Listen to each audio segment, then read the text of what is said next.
evening to all of our Flint Community School parents, families, community supporters, and all of our neighbors near and far.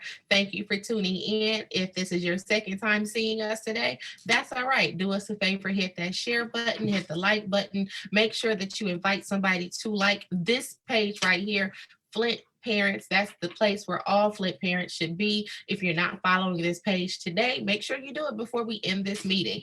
This is our second Title I Citywide Parent Meeting of the day. A couple of times throughout the school year, we host double meetings. We know that parents are super busy. Not everybody can make a meeting at 9:30, or 10 o'clock in the morning. So a couple of times during the school year, we make sure to alter our citywide schedule to accommodate those parents that need that evening meeting. So hopefully this will do some justice to you. So sit back, relax. If you need to cook dinner, get the kids situated for tomorrow, just put your phone, prop it up somewhere, and just have us playing in the background while we get ready to share some resourceful information. And so to kick off our evening meeting, we're going to jump right into some very important information. If you are a high school parent, and you know what, if you're a middle school parent, you have a 7th or 8th grader and you're already getting their brain thinking about college and what's coming next, this information is good for you, just like it is for our high school Jaguars in the 9th, 10th, 11th, and 12th grade. So at this time, I'm going to ask if Mr. James Lee would turn on his camera, and while I make some adjustments on my screen so that he can share screens and show us an amazing presentation, getting our brains ready for making that transition into college, some of the paperwork that we need to be aware of, some familiar terms that we need to start listening to. And you know what? I'm going to stop talking. I'm going to turn it over to Mr. Lee. Mr. Lee, how are you doing this evening? I'm good. I'm good, and you can talk as long as you want. It's fine with Oh me. no, you are the expert. Matter of fact, I'm over here taking notes myself. I have a goddaughter that's a senior this year, so Okay. you gave a lot of good information this morning, and I plan to be following up with her. But go ahead, the floor is yours. Please enlighten us. Okay. I'm gonna share a screen real quick. That's okay? You should be able to let me know if it's working. All right. Does it look all good on your screen? Looks great. The floor is all yours. Okay. Cool. Let me move this around. Oh, that's the wrong button. Okay. All right. So, hi everyone. Like Mr. Ozer said, welcome to the citywide parent meeting. Um, so this is a quick presentation I have about, what seniors are doing, like how to prepare, just for applications to college and what you can be doing as parents. But firstly, I'm gonna just give you an introduction. My name is James Lee, Mr. Lee. I go by Mr. Lee at the school. I'm a college advisor at Flint Southwestern Academy, Classical Academy, and I'm currently connected with the College Advising Corps. We're housed under the U of M Ann Arbor's Center for Educational Outreach. So my job is basically to work with seniors as well as juniors, to get them prepared for college, get them in the know about everything they need to do, and also kind of promote a college going atmosphere wherever I can. Um, and with that being said, it's always about supporting the families and their seniors with wherever they want to go. So, I mean, the first slide is going to be what can I do to prepare my student for college, right? So this is just kind of the questions you might be having if you're wondering still, like, what am I supposed to be doing as a parent, right? So currently, this is kind of what the seniors are doing. I've modified this presentation a bit because it's going to be mostly about financial aid, but here's some things that seniors are doing or should be doing. Number one is making sure they're on track to graduate, making sure they have the right credits, making sure that if they need credits, that there are opportunities for credit recovery, keeping track of their GPA so they know where they're standing. The second thing is FAFSA, which is the free application for federal student aid. That was a little quick, but it's an application that a lot of colleges use. In fact, most colleges use in the United States for providing aid for the student. So with that, it's something that every single senior should be doing, whether or not they pursue that 2-year, 4-year track. I believe some other educational centers still take FAFSA, even though it's not your traditional 2 to 4 year college. There's also the Flint Promise, which I think all seniors should do as well. So the Flint Promise gives tuition to students who are looking to go to like Mott, Kettering, or U of M Flint. Um, The other thing is working on college applications and their college essays. So, if your student is interested in either staying here or out of state, best bet is to apply to both options. So with that comes your applications that you'll have to do. Many of them are usually similar in the vein that you have to just submit your information. But as well as information, there's going to be college essays. So there's going to be a personal essay, and students have been working really hard to kind of nail that down and make it the best that they can. Um, they're usually a different kind of essay. It's not like argumentative or a class essay. It's a college essay where it's about showing the college what you are other than your numbers, right? And another really important thing is meeting with me. The seniors at Flint Southwestern have a meeting with me and the counselors. If they haven't, I've been reaching out, but this is the most important part, because if your senior is not communicating with the counselor or the college advisor, there's no way in which we know what they're planning or what the family is planning if you guys have been talking about it, right? So number one thing is communication as well. Other than that, that's not on this list, but should be is, making sure your SAT is done. I know colleges are going SAT optional, but it's still very much worth it to take your SAT once the registration comes out again. Um, yeah, I'm gonna move on to the next slide. So this is something parents can do right now. So the number one thing to help is probably assisting your senior with your FAFSA, right? Um, Make sure you have your 2019 tax returns on hand, because your senior will be going into the 2021 to 2022 school year. You're going to want to use your 2019 tax forms. Usually most people would file the 1040. If you have it, that's great. Make sure you talk with your senior. Um, Make sure that FAFSA is filled out. The FAFSA is also a prerequisite for the Flint Promise. The other thing is, again, communication, right? It's not just the student with an advisor or staff member, it's also the student with the parent, and then making sure the family is communicating with us, right? Because wherever your senior is wanting to go, the purpose of me being here is to support you as a family, right? Because it's not just saying yes to a college. There's so many steps afterwards. Like, what's the tuition going to look like? How much is the family contribution supposed to be? How often will they visit if they're out of state, right? So all of this combined is that you got to make sure that starting now, it's a good time to really connect with your child. It's simply put, if you haven't already done so, because that's the best way to like make sure the ball is rolling constantly. Um, yeah. And the other thing is, a big thing is coming out to something like this, the parent meeting. As long as you're in the loop, that's always great. So I'll get right into the Flint Promise. So who is eligible for a Flint Promise scholarship? So I mean, a rundown of it is that you have to be a Flint resident at the time of your graduation from high school. You have to graduate from high school here because Flint resident, you'll be here. You have to graduate with a 1.8 GPA or higher. You have to complete the FAFSA and meet and maintain the requirements for federal student aid. So basically, just complete the FAFSA and make sure that you're staying on top and staying on track of um, just the information that you put in the FAFSA and make sure it's correct. And when you update it, it always stays correct. Apply to a participating college or university. That will be the next slide. And then you have to be 24 or younger. So this is a list of participating colleges and universities with the Flint Promise. The first one is going to be MCC, Mott Community College. You'll get 3 years of the Flint Promise, as long as you're pursuing an associate's degree or other kind of credential there. The second option is you can earn the associate degree or transfer certificate, and you can actually transfer to Kettering or Flint, and that Flint Promise still applies to you once you go to the either of the universities. Now, once you transfer, it's going to be another 3 years to finish your degree. If you go straight into Kettering University of Flint, University of Michigan Flint, they give you 6 years of the Flint Promise, which means you have 6 years to complete a bachelor's degree. Which, the statistic usually to tell people make sure you finish in 4 years. I finished in 5 years. I would say 6 years is a pretty good deal with the Flint Promise. And other than that, providing they meet the school's minimum admission requirements, that's something you can look up as well. But once you're in a college, whether you're on this scholarship or not, just making sure your grades are up and making sure that like the senior is, well, I guess at that point your college student is doing well in school and keeping up with their grades. Yeah, and then going back to the FAFSA, because again, the FAFSA is required for the Flint Promise. Step one, again, making sure you have all your information, right? Just like with any application that requires you to input information from the outside, you want to have that on file and ready for you to use.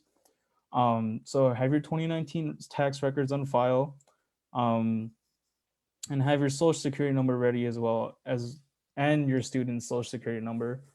Um, just that's pretty much all you need. Um, if you have something more than a 1040, let's say you did like a Schedule 1 or different tax forms, I'm just saying this because it came up in my last FAFSA meeting and I was kind of confused too. Make sure you have everything that you've actually filed for 2019. Yeah, and then the SSN is just there because each application is matched with the specific person. And your student's FAFSA is your student's. You're going to have a separate FAFSA ID meant for you when you sign it off with them. So step two is making the FSA ID with your senior. This is part of the application. If it's their first time making an application with the FAFSA, the FSA ID is pretty much a breeze. Just make sure they keep down the information. The second part is if you as a parent have done the FAFSA at any time before, you're going to have to try and recall that FSA ID linked to your social security number.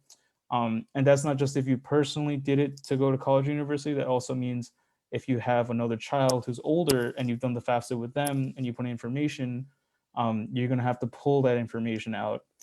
The easiest way is if you remember your FSA ID, usually it's going to be connected with an email, and they'll send you something if you say forgot password if you had one. If you've never done it, you just make one on the spot, and it's pretty easy there. And the third step is pretty much go through the entire FAFSA. It's a pretty long process. It's going to ask a lot of information about your credentials, your students' credentials, like where you guys live, marital status of your parents. It's going to ask about like who's financially liable for the student or the senior. It's going to ask a lot of these questions, so just be prepared to kind of do a little bit of thinking if things are different or something like that, you know. But the FAFSA is long, so just make sure you look over all of it and make sure you know you're providing the most accurate and correct answers. And then once your information is all set, I mean, you should be good to submit the FAFSA. The one thing I'll say is that the quicker it is to process it, the more likely it is to receive better aid packages. Many colleges use something called a priority deadline for FAFSA. Now those deadlines differ for each different institution, but the general rule of thumb, as with most things, is that the quicker you do it when you're processing an application, the better it is for you because it's on the top of the pile. Okay. But that's pretty much the run through of financial aid logistics with Flint Promise and FAFSA. The things I will say is I did modify the presentation again because it used to be just kind of general college application tips. But you know, if you're looking for more information or you're interested, this is my email, jlee@flintschools.org. That's my Flint number, and this is a calendar appointment that anyone can use. I mean, currently I am just serving Flint Southwestern Classical Academy seniors and juniors. But if your child goes to Flint Southwestern, make sure they set up a meeting with me and we can really get some steps done. I just finished a FAFSA today with someone and it's that easy if we meet and we can get it done together. So, But that's Mr. it. Lee, not Yep. to interrupt, I'm sorry. So basically, are you telling me that if I'm a parent of a high school senior at Flint Southwestern Academy and all of this stuff does not make any sense to me, I can get in contact with you and you will help me through this process step by step as long as I have my documentation ready? Yes, that is 100% correct. I am here for those students and they can text me, they can call me, they can send an email, make an appointment, whatever it is. As long as you make that initiative, I will be there for you. And like Ms. Roser said, if none of this made sense, that's totally fine. These are confusing things, but I got your back. Mr. Lee, I really appreciate you doing this whole presentation. You did it twice today, and that was amazing. But it pays to come back to the extra meeting because that information that you just shared, I don't know if people understood that in the first meeting. That's why I just had to make sure I understood it. So that is a great resource. We have amazing resources like this offered to our students, but for those high school seniors and their parents, if you're racking your brain, if it does not make sense, please get in contact with Mr. Lee. If you don't know how to get in contact with them, you can't figure out how to work Facebook, you know who you can contact? You can contact your family engagement facilitators at Southwestern Academy. It's 2 of them over there. Find one of them, find both of them. They both can get in contact with Mr. Lee. We do not want anybody missing out on an opportunity to have the best start off to going into college. So please take advantage of this great resource. Even if you don't have a high school senior, if you know a high school senior, contact them, inbox them tonight and say, hey, did you make your appointment with Mr. Lee? Let's just do what we can to support our students. There's a lot going on, and we don't want this to be one of the things that they forget and it gets lost in the cracks and then it's too late. We don't want anybody missing deadlines, because you miss deadlines, you are missing out on scholarship money. And Mr. Lee's over there shaking his head like, yeah, we don't need to miss out on any scholarship money. So thank you so much, Mr. Lee, and I hope you have a great evening, but you are more than welcome to hang out with us. Yeah, I'll stick around. Thank you so much for letting me present. And then parents, if you're watching this on Facebook, if you have any questions, feel free to put them in the chat box and we will certainly get them answered to the best of our ability. And if we need to follow up with you at a later date, we can certainly do that. But please make sure you use the chat section or the message box in the area of the Facebook page so that we can follow up with any questions or concerns you may have about anything we cover in today's meeting. So normally, if we were not under such horrendous times, we will be visiting each other's school, going from school to school, seeing what all of our different schools are up to, seeing what they have to offer, seeing what great things they have to share. And so for this evening meeting, our host is actually Brownell STEM Academy. So I kind of went a little out of order. I think I was excited to hear Mr. Lee talking about college and getting money and scholarship opportunities, but I certainly want to make sure that we start our meeting off on a good note, and we have a beautiful welcome from the family engagement facilitator from Brownell STEM Academy. So I'm getting ready to share my screen and push play. Let's see if this works. Greetings. I bring you greetings from Brownell STEM Academy, where we are bulldogs. Whoa, whoa. Greetings from Shalonda Baez. Welcome to our parents. Thank you for attending our citywide Title I parent meeting. Look forward to you attending more and our monthly parent meetings. Enjoy. Thank you so much for that welcome, Miss Jefferson. That was just perfect. And I know I felt my bulldog pride come from all the way down deep within. And I know we have some bulldogs that are actually on the Zoom call right now. So shout out to Ms. Boone Warren, one of those amazing teachers over there.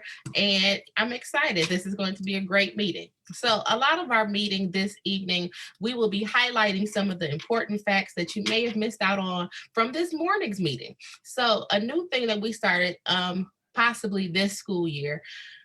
If you were previously attending our other meetings when we were in the building, you were familiar with always seeing a live cooking demonstration or a sampling station from our friends with the Crim Fitness Foundation. But since we are all safely at home trying to protect each other and practicing social distance, we decided to bring in our friend Sarah Duncan, and she has been doing some amazing live food demonstrations on Zoom, but she took it to another level. She included her children. So we are getting ready to play a video of a live cooking demonstration that she presented to us this morning, featuring 2 of her amazing sons.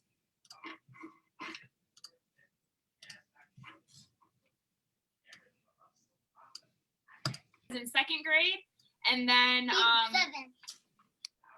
there's me.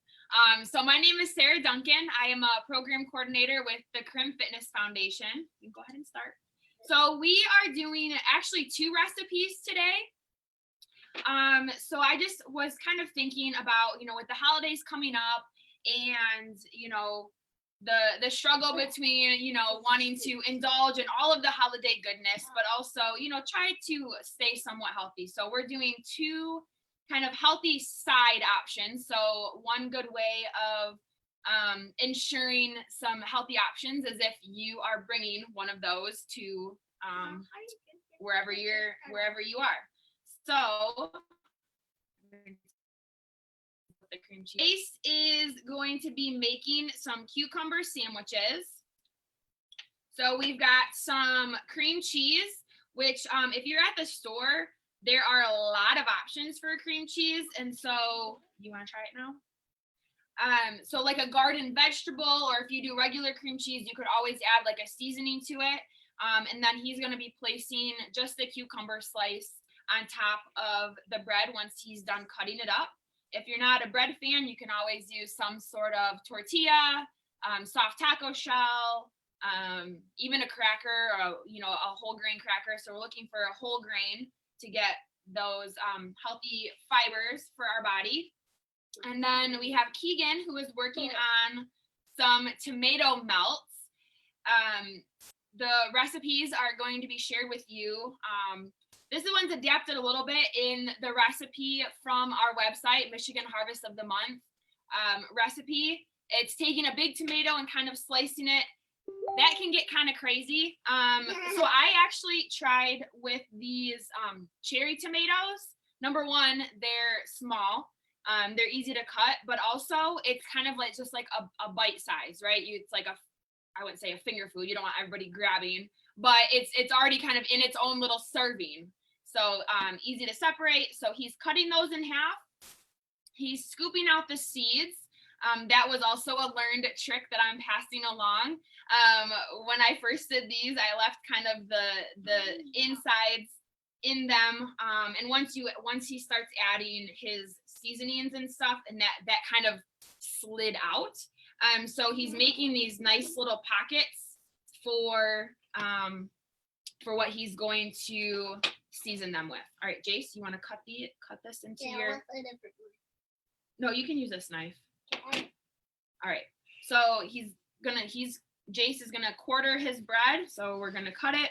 And involving the kids, it might not look exactly how it would be if you did it yourself, but you're not doing it yourself, right? So that's part of it. Is number one, it's sharing the work, but it's also sharing those times together.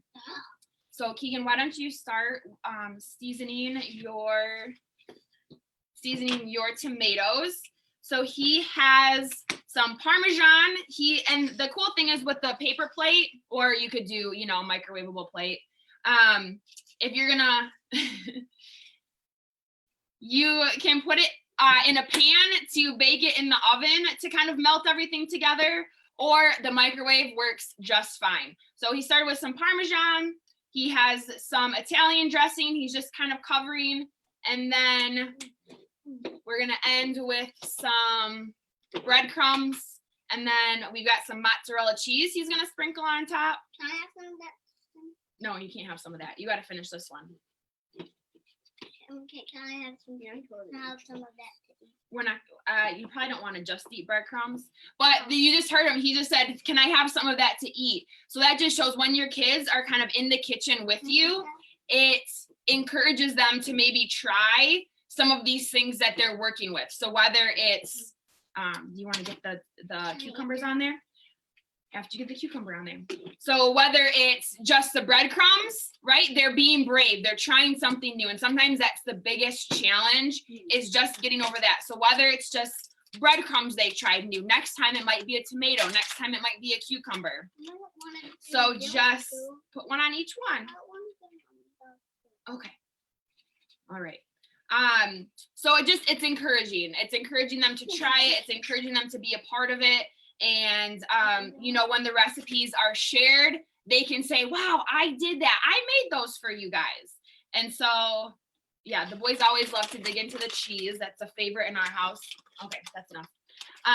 And so if you can see Keegan's tomato melts, we would either stick those in the oven to melt everything together, or just in the microwave, and then they'll be nice and ready with a little individual piece. And then Jace did these little cucumber sandwiches. So just a slice of cucumber, some sort of flavored cream cheese, if cream cheese isn't your thing,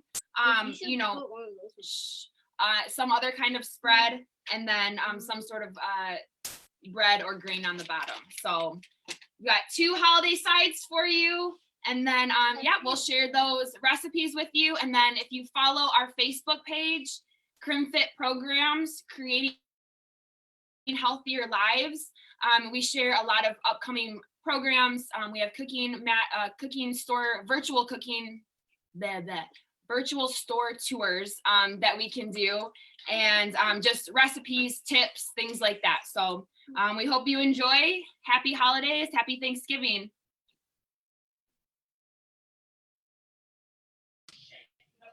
So you get to see Sarah and her boys every month whenever she can work us out and make time for us in her schedule, which she normally does. But we love our partnership with her and all of our friends at the Crim Fitness Foundation. So if you're interested in recipes like that and more, please make sure you follow them on Facebook. Check out their website. They always have amazing recipes for you to use. And I know I miss going to the meetings and trying different things and trying food I never thought I would purchase before, but you know what? You can still have those great opportunities. Just check out their website and look for more information.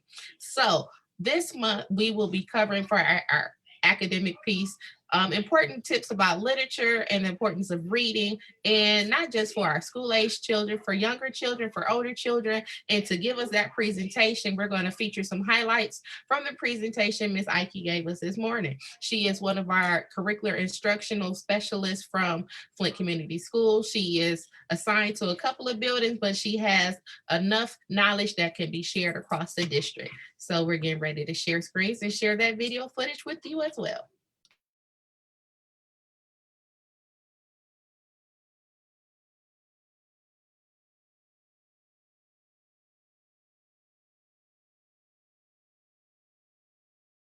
For me, I know I'm ready to learn. Miss Ike, what do you have for the Flint parents today? It says that the host. Let's see. There we go. Now we're on. Hi, I'm Lisa Ike, and I am a district instructional specialist with the district, and I'm going to be sharing my screen. I have put together a couple slides with some information on just some ideas for reading and writing with your child. So let me share that. And as I said, my name is Lisa Ike. I'm a district instructional specialist with the Flint Community Schools, and I support Brownell and DTM. But I can also answer any questions from any other of the schools. We have a team of district instructional specialists, and that is what we're going to be talking about today. The importance of reading and writing with your child in this virtual situation. We've seen this information about reading, the importance of reading 20 minutes a day. I like this graphic because it shows visually in a course of a year, if you would just read 20 minutes with your child at home.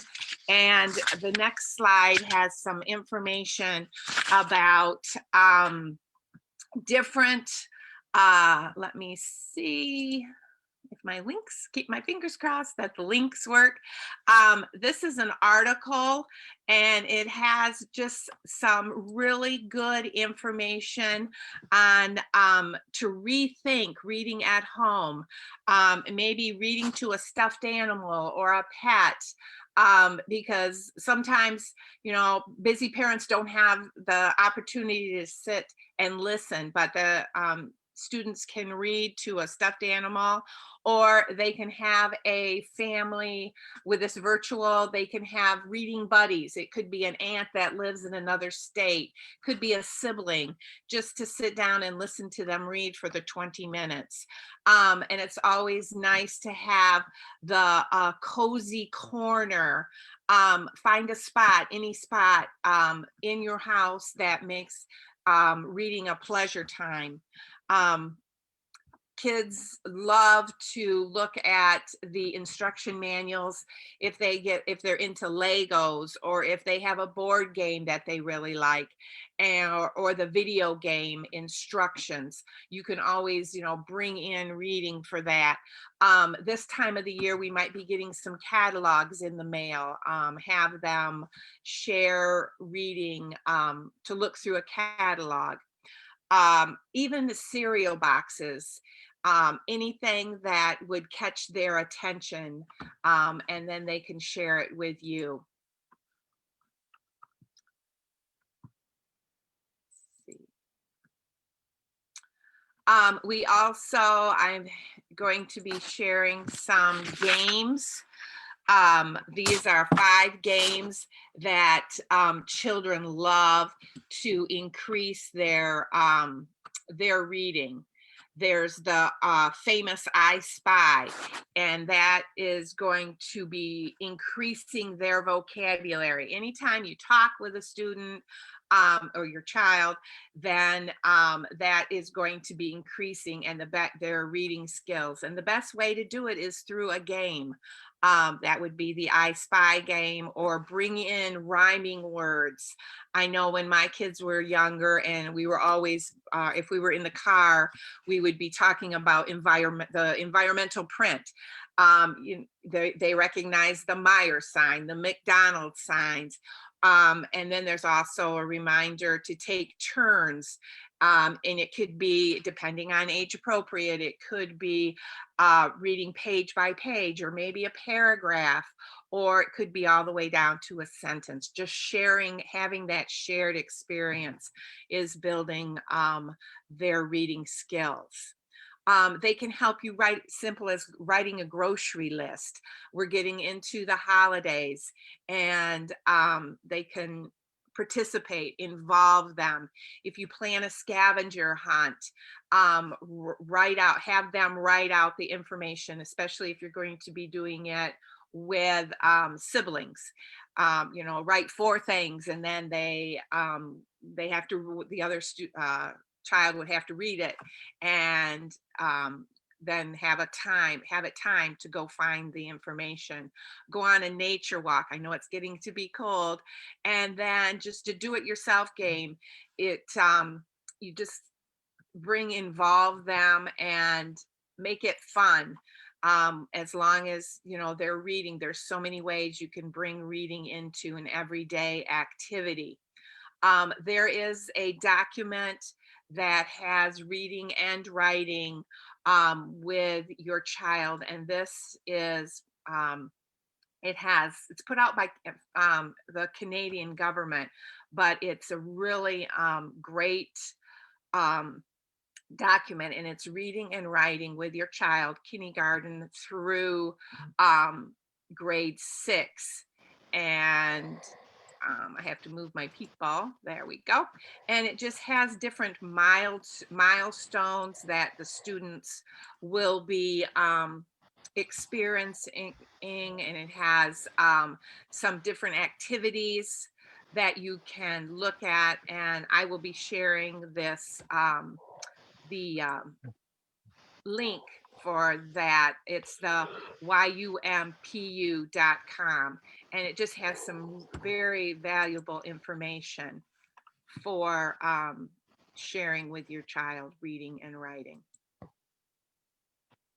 Now we're going to move in a little bit to some more activities and suggestions to write with your child.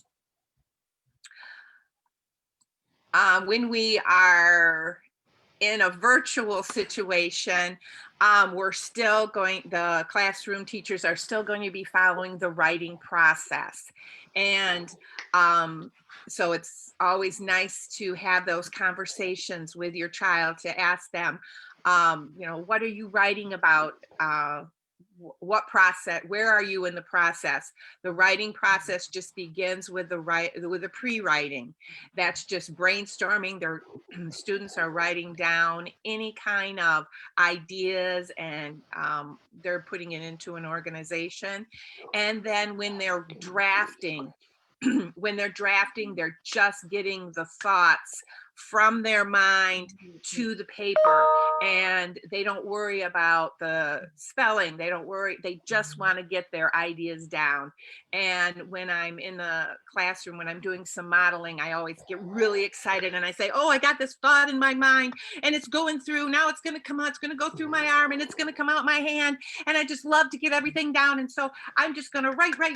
And I want to get everything down, because then I'm going to be moving into the revising and the editing. And that's when they polish it and they correct the spelling and they put it into the a readable form for their audience.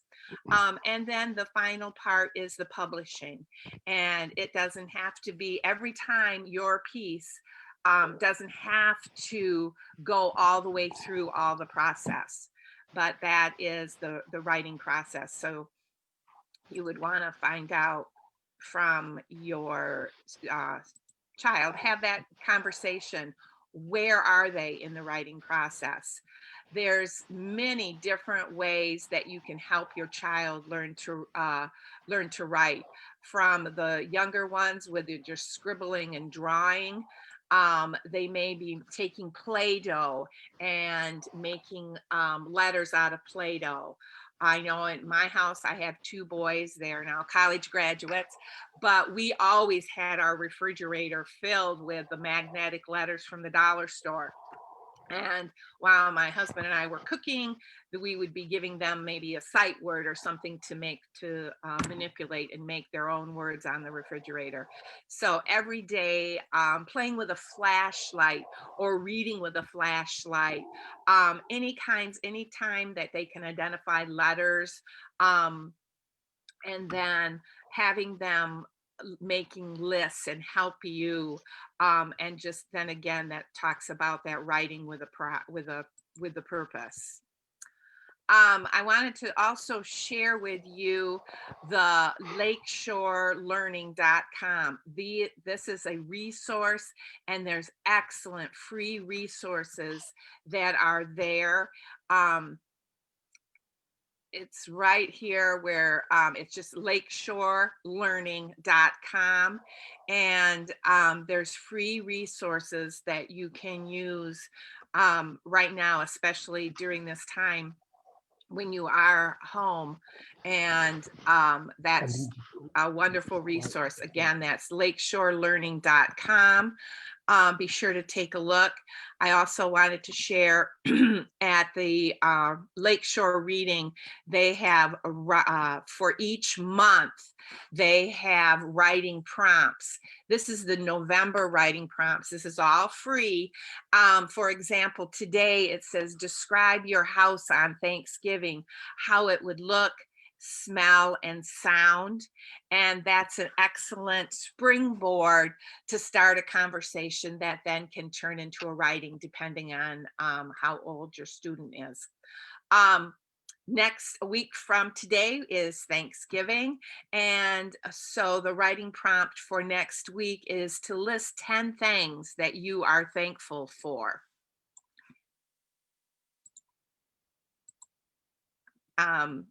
If you have been to any of the other parent workshops that I've put on, and I love to put on the parent workshops, I've put on about the interactive journals, and we're going to get into that a little bit.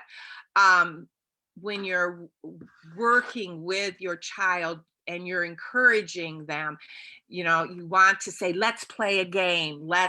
Instead of, oh yeah, it's time to write again, because your enthusiasm for writing and reading is going to be reflected into their excitement for it. You want to turn their drawings. Kids love to draw, but then have them maybe start with labeling the parts of their drawing, and then it can turn into sentences, and then it can turn into paragraphs, and then you'll have a written piece. You want to praise often and honestly. oh my gosh, your penmanship is really improving. I love the way you're remembering when you're writing a sentence about yourself, you're always remembering to capitalize that I.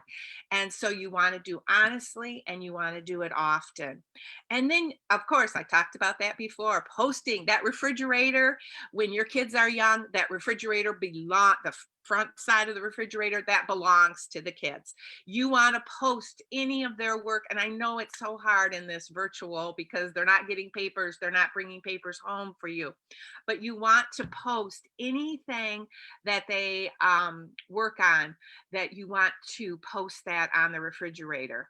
I have a niece in California and she is constantly sending me just drawings, and I have a fourth grade, they have a fourth grader and a kindergartner, and I love to get those in the mail. So send them off to family members, and that just builds their self-esteem.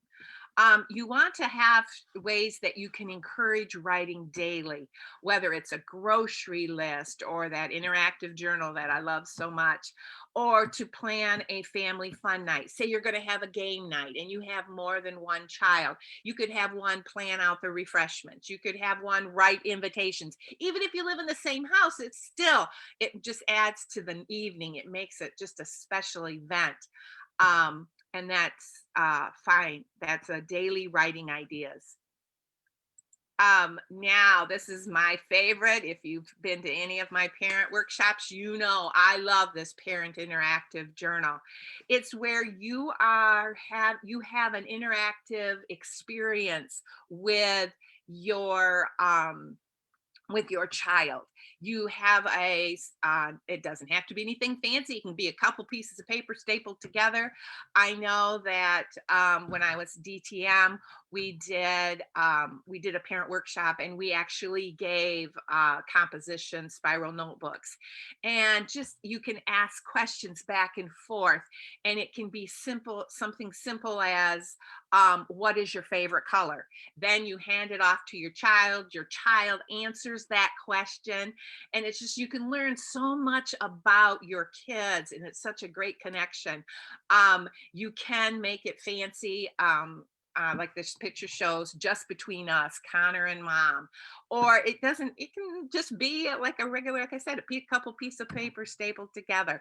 It's the experience, it's the learning. You're sharing a part of you with your child. Ask them what their favorite food is. Ask them what their hobbies, things that you think, oh yeah, I'm their mom, I know, but you'll be surprised. And it's just, I just want you to have fun and enjoy the special time with your children. If you have any questions at all, you can find me at l.ike@flintschools.org. I will be around for a little bit. I'll stick around. If you have any questions about in the chat, put it in the chat, and I'll be able to answer it that way. And thank you, Ms. Strozier. I will stop sharing my screen now, and there we go. Thank you so much, Ms. Ike. I do have one question because it came through last week.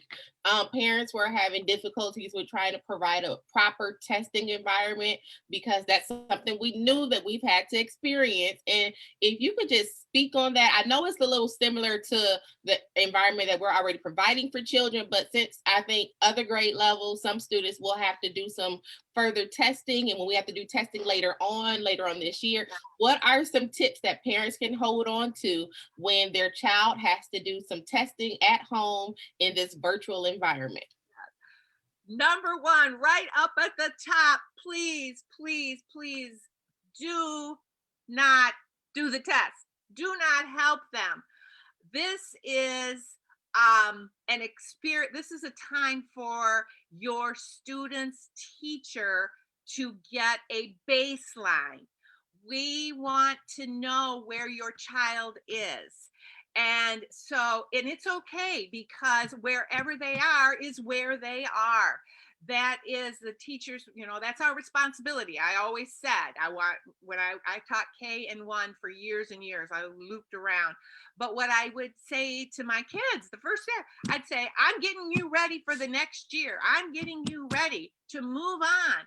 And so wherever your child is, and I know it's hard. I was a huge helicopter mom, and I'm sure if I was virtual, I would be right there. But please let them, that we want this. I know it's hard to get a true reflection, but we really want to find out where your child is, because then we can tailor their learning. There's going to be, like Ms. Strozier said, when we come back and in February, come back, we have January, we have our Christmas break. And then we're going to be doing another set of assessments. And then we have a third set assessment when we come back from spring break. Please, I know it's very hard, but let the child see, or let the teacher see exactly where your child is. Also, let's make sure that the environment is conducive. If you have a dog, I have a dog here at my house. I let him outside right before I began the session because I didn't want everybody to hear my dog barking. So just try to give your child, if there's the TV, please turn the TV off. If there's a sibling that might be in the same room and they might be tempted to help with the assessment, make sure that there's a discussion ahead of time, that it's, we really want a true reflection of where your child is. I know there was a big, huge problem with pop-ups. We've been dealing with the pop-ups. We have a solution, and they'll work with your teacher to find the pop-up blocker and make sure that that's okay. We also were working on screen resolution. There's things that your teachers and the tech people that are at your building, they will be able to help you either remotely. Sometimes the machines themselves need to be re-imaged or worked on, and so you may be asked to bring the machine back up to the school, but they're willing to help. But if you have any other testing questions, please ask your student's teacher, because we are working NWEA, which is huge, grades. We're doing that testing now. And then if you have a student in K3, we're doing the DIBELS assessment. And DIBELS assessment's a little bit tricky because that is a one-on-one assessment where the NWEA, which is a longer test, the DIBELS is only a set of, it's a 1-minute assessment. But are there any other questions about, or any other tips, Ms. Strozier, that you have heard from your teachers, your children's teachers? You know what? I think what we will do, because it's testing will be something that will be an ongoing process. That might be a subject matter that we can poll the parents about and get them to submit some more questions. So that this next time we go around, that we'll be more prepared from the at-home advantage, because I know there were a lot of things between sometimes the internet drop and then the ISD had internet issues and parents were frustrated, like, what's going on? I want my child to do their best. So it's just those little things that we're learning in the process, but we certainly appreciate the support that you all provide us. And like I said, we're learning just like the children are. So thank you for continuing to pour into us so that we can be the best parents we can be at home while trying to provide a safe learning environment. And testing too. We're just constantly adding to this list that parents are doing. So we appreciate the support.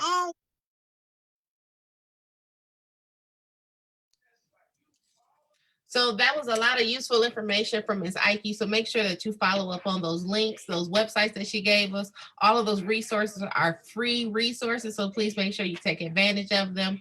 So to end our meeting, we want to make sure that we end it out on a way that you know how to keep your kids active, keep them involved. We had a great presentation from Ms. Tanessa Blakely, who is the CSD at Nethercutt Elementary. Nethercutt, yeah, just want to make sure I said the right school. And so we're going to play that presentation. A lot of the programming that Community Ed offers is available to anybody in the community. You do not have to be a student at Nethercutt to participate in those types of programs. But if you want more specific programs about what's going on at your school, make sure you contact your school CSD. And give me just 1 minute. We're going to play this clip.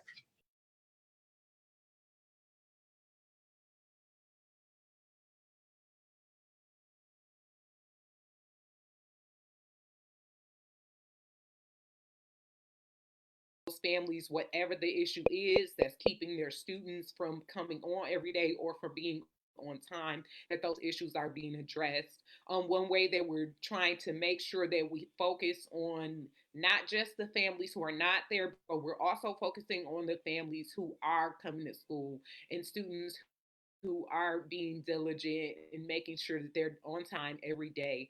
So, community education is supporting that effort by making sure that we have incentives and that we have gifts and prizes to give to those students monthly. We have a program called the Circle of Champions at Nethercutt. And with that program, each month we acknowledge students' behavior, their academics, as well as their attendance. So, community education, along with our PBIS team, is making sure that we're recognizing those students and that we're also encouraging and challenging the ones who are not doing the best, because we want to move them forward to make sure they have those same advantages. Next up, for our after school programming with Youth Quest, our students at Nethercutt are currently doing after school programming with Youth Quest Monday through Thursday from 4 to 5:30 p.m. We are still in the process of recruiting more students. So if you happen to have nieces or nephews or cousins or just family friends that might have students at Nethercutt and they're saying, hey, I know that we're virtual right now and our kids don't get to have a lot of socialization with their friends, there is still opportunities for your students to sign up, whether you're at Nethercutt or any of the Flint schools. I know that the Youth Quest programs are still recruiting students to get involved. So please check those out, and you can contact your local site team leader at whichever school your students are attending. Um, to follow up behind that, we're doing some amazing things to engage our parents. As I shared, I'm working very closely with Miss Brown, our parent facilitator at Nethercutt, in supporting her as she does her parent facilitation duties in her monthly and weekly meetings with the parents. But we also, through community education, had the opportunity to receive a Families for Life grant. And Ms. Stroger, I know you are familiar with that because you've done that at homes. But at Nethercutt, this is our first year of doing Families for Life. And Miss Brown has so graciously partnered with me to not only work with me in the mornings as her parent facilitator duties, but to work after school with me as a Families for Life coordinator. And right now with the Families for Life program, we have several activities going on, but three of the major activities that we are doing currently and weekly are our parent coffee hour, which happens Wednesday nights from 6 to 7 p.m. And that time, our parents come together with us. It is a virtual meeting on Zoom, and our parents are able to log in. They're able to talk with myself and Ms. Brown. Several of our teaching staff and support staff of Nethercutt have also joined that parent coffee hour just to give parents a chance to talk about what's going on, how they're feeling in this virtual setting, and to get, some answers or some encouragement if their students are struggling, if they're struggling as a parent to be able to organize their child in a virtual at home setup for learning. They have that time each week from 6 to 7 to join us to get information, to ask questions, and to just voice their concerns or their excitements, and even if they have accomplished anything, to share with other parents so that the parents have a chance to network and support each other as well. So we're really excited about that. Then we have our parent book club, which happens on Mondays. And the book clubs is from 5 to 6 p.m. So each of our parents that joins the book club receives a book per month. They're able to read that book as a group and to discuss it and to basically just have some time as parents and as adults, trying to keep things normal, because we know moving into this virtual reality that we have to live in right now, sometimes it just gets a little stressful and it gets a little overwhelming. So we're trying to help parents also still have like some normalcy in their lives and some consistency that can bring them joy and an opportunity to kind of just feel good and to be free. And then the last part of our Families for Life is that we do also have a family game night once a month. And so we have purchased board games, which we are able to give out to the Families for Life families, the families who sign up for our Families for Life program. And they receive a new board game each month, and we choose a day, and then those families are able to come on to meet on Zoom as their families. They're able to play those board games and just have a good time, to kind of get away from the structuralness of the virtual schooling and all the stress of parenting and so on and so forth. And they can just hang out and have fun and do something all together as a family. So I'm really excited that we get a chance to do those three things, and we have multiple other things going on. As a part of our Families for Life, the parents really have the opportunity at Nethercut to tell us what's going on with them, what they're thinking, and how they would like to move forward. And of course, we share with them what is actually possible and what is appropriate to do. So one of our families, about 2 weeks ago, came to our parent coffee hour and said, "Hey, I know it's so many things going on right now in the world, and specifically within Flint schools and with the community education department, and I love all of that." She was like, "But I was just thinking, like, what can we do to give back?" So this specific parent came up with, she actually saw a flyer or a post about a give back challenge. And so she brought that to our Families for Life team. And she suggested that, why can't we as parents of Flint schools be able to give back to the community as well? So we basically took that challenge and we put that out for the whole Nethercut community. And so with that parent suggestion, we are doing a holiday give back challenge. We know that there's a lot of resources coming into the city of Flint right now to support specifically our parents and the children who attend our schools. But what about those neighborhood adults? What about those elderly people in the community that also could use some assistance? So we have a Nethercut holiday give back challenge, fill a box. So our parents and teaching staff who have decided to participate will be filling a box. We have a list of items, non-perishable food items, canned goods, and things like that. Each household who chooses to participate will fill this box. Those boxes will then be delivered to Nethercut on December the 16th. And then we are working with some of the local churches surrounding Nethercut. And we also have a senior living center very close to our school, as well as an apartment complex, which is very close to our school, that we are going to be talking to all three of those areas and finding out what community members, whether it be an elderly person, a homeless person, or whether it just be a family that maybe not even be attending Nethercut, that we can support and give back in this holiday season. So I was just very impressed that the parents of Nethercut are not only excited about what's going on with the school and being supportive, but they're also thinking about others, and they're also thinking about giving back to the community. So that just kind of really amazed me and overwhelmed me. And I'm sure that if we had time, every school probably has something amazing like that they're doing or that they've been thinking about. So I just wanted to share that as far as Nethercut. And lastly, for our early childhood education opportunities at Nethercut, we have been blessed to network with a program called Zumbinis. Many of you, if you were in tune with community education throughout the summer, we had a lot of free virtual programming that had been offered to the entire city of Flint. And Zumbinis is a program for our earliest learners. So the age group of students that can participate in Zumbinis are actually from 0 to 4. And so what happens is we have a Zumbinis instructor. Her name is Brianna Barnett.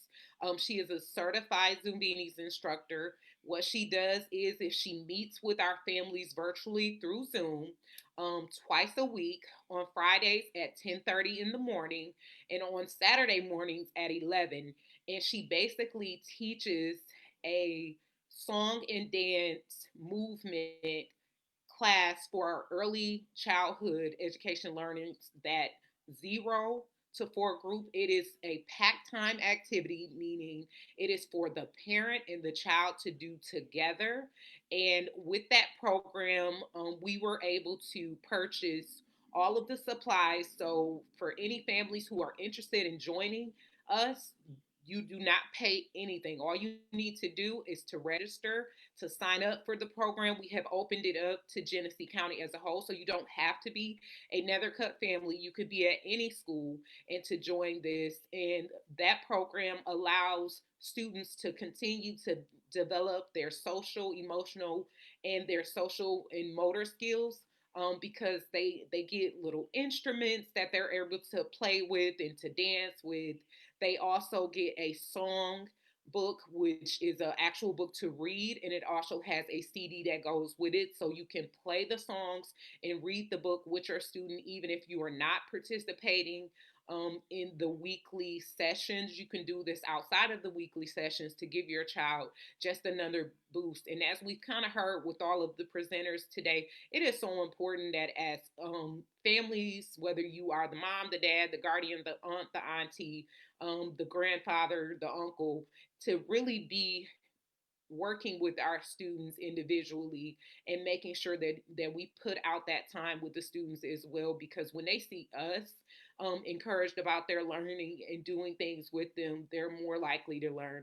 Once again, thank you so much for your time. I know that was a lot of information. You can contact me at any time at tblakely@crim.org. You can email me, or you can feel free to contact our main office at Nethercutt, and they'll make sure I get your message so that I can return a call to you. Thank you and have a wonderful day.